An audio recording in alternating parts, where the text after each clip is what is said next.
Welcome to Samba Samba. Enjoy the video. You start by choosing components that match your goals. Pick an ESP32 for Bluetooth and Wi-Fi and a 1.3-inch OLED for low power clarity. Once chosen, make sure the battery is 500-1000 mAh to balance runtime and size. Now prepare tools, soldering iron, multimeter, hookup wires, and a small enclosure. Begin by mounting the display to the breakout board and verifying pinouts. This immediate hands-on step prevents wasted time later and clarifies which connectors you'll use. Next, you wire the main components. Connect SDA and SCL for I2C plus GND and 3V. Use 7K pull-ups if the display is noisy.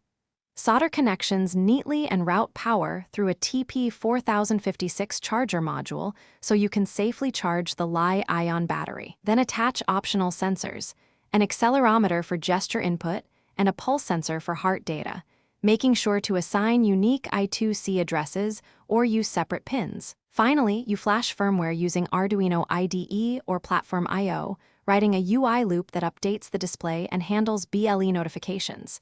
This is where you balance refresh rate versus battery life.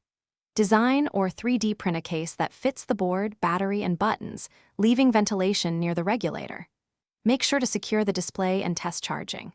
If the device fails, like a blank screen, first check the 3V rail and battery connection, then verify I2C addresses and initialization sequence in code.